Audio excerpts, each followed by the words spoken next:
Bienvenue sur Posons le projet, le podcast qui aborde la gestion de projet de manière sobre et durable. Sur ce 8e épisode, ou 10e si nous comptons les 2 épisodes bonus, j'aborde la clôture du projet. Moment triste ou enthousiasmant, ça dépend de plusieurs facteurs. Alors ici, je ne vais retenir que ceux qui feront de cette clôture de projet un moment enthousiasmant. Parce que si nous disons fin du projet, nous disons aussi fin du podcast Posons le projet. Alors, l'aventure n'est pas vraiment terminée, mais ce podcast, en tout cas sur sa forme actuelle, s'arrête pour laisser place à d'autres initiatives tout aussi excitantes pour moi. Pour rester dans l'esprit sobre et durable, cet épisode sera un peu plus court que les précédents. Faut-il rappeler notre focalisation produit ? Le livrable est développé, alors nous le livrons, nous faisons le bilan, nous tirons les enseignements et nous pouvons clore le projet. Probablement pour nous engager avec enthousiasme sur la prochaine initiative.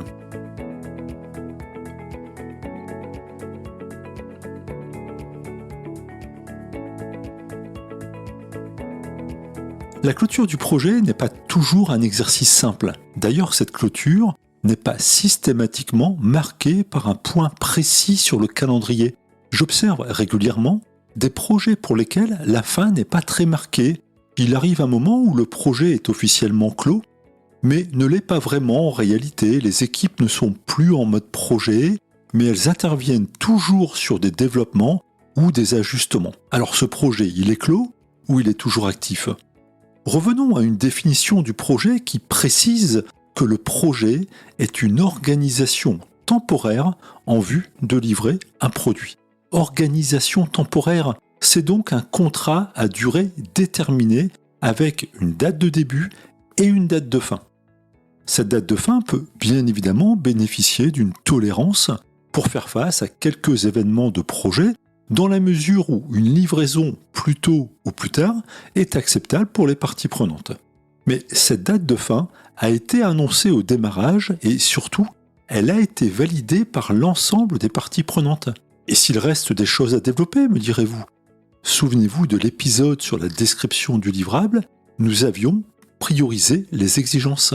Et donc, dans la mesure où les fonctionnalités prioritaires sont livrées et qu'il ne manque que quelques éléments non essentiels et non bloquants pour l'exploitation de la solution, nous pouvons clore le projet. C'était dans le contrat de projet. Rien n'empêche, bien évidemment, d'élaborer un plan hors projet pour traiter la fourniture de quelques fonctionnalités non bloquantes, mais néanmoins réclamées par les parties prenantes. Alors que fait-on sur une clôture de projet ? Comme nous le disions en introduction de cet épisode, le livrable est développé, alors nous livrons, nous faisons le bilan et nous tirons les enseignements. Donc, première étape, livrer le livrable. Autrement dit, présenter le travail réalisé aux parties prenantes concernées sur la base des critères d'acceptation initialement identifiés. Une approche très objective pour soutenir l'exercice de recette du livrable.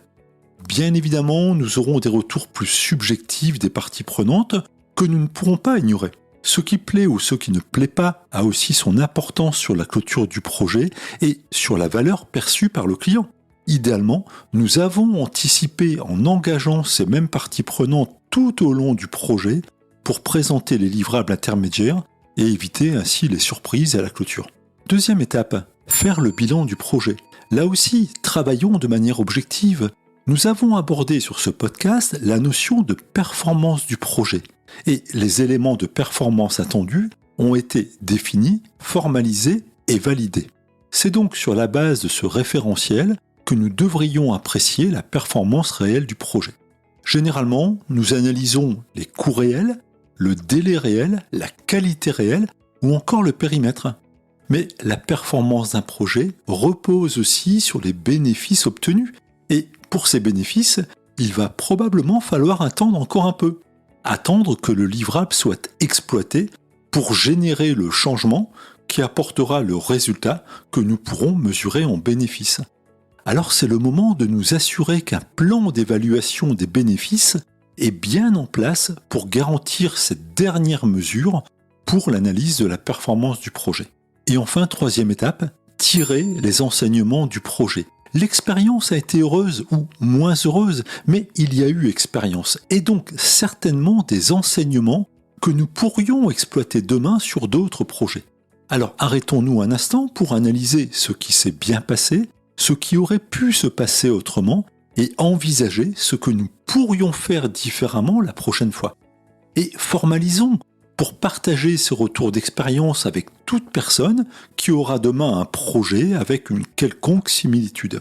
Ces enseignements seront alors bénéfiques pour éviter de refaire les mêmes erreurs ou pour bénéficier d'une bonne pratique éprouvée. Et enfin, n'oublions pas l'engagement des équipes sur toute la durée du projet. C'est donc aussi le moment de célébrer, de partager un moment tout particulier de transition entre le mode projet avec son organisation si particulière et le cours normal des affaires avec son organisation plus traditionnelle. Alors quelles sont les clés pour réussir cette clôture de projet ? Je pense que nous pouvons dire que sans référentiel, la clôture du projet a très peu de chances de proposer une expérience enthousiasmante. Nous avons besoin d'un référentiel pour livrer et évaluer le projet dans les meilleures conditions. Et en la matière, s'il y a un élément clé de succès, c'est bien le cadrage initial du projet, puisque c'est sur le cadrage que le référentiel de projet est développé et formalisé. Nous ne le dirons jamais assez, le cadrage de projet représente toujours un investissement de valeur pour le projet. Il faut trouver le juste équilibre entre les moyens investis sur le cadrage et les enjeux du projet. Mais cette étape ne peut pas être négligée. Et si nous devions positionner un deuxième critère de réussite pour la clôture, je dirais collaboratif et visibilité. La clôture du projet ne peut pas s'envisager en catimini. Elle doit embarquer l'ensemble des représentants des parties prenantes pour partager, pour écouter, pour montrer et faire savoir. Trop souvent négligée, la clôture du projet doit prendre la forme d'un véritable rituel, car elle fait partie intégrante du projet qui se termine et qu'elle permettra de capitaliser sur les expériences pour soutenir la réussite des projets à venir.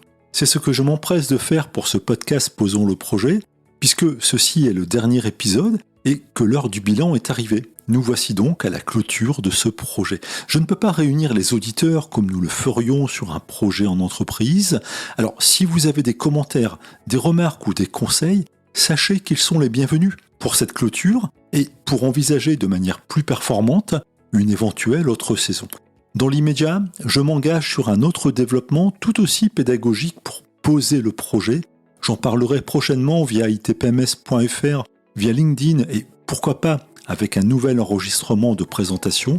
Je vous dis donc à très bientôt pour une gestion de projet toujours aussi sobre et durable.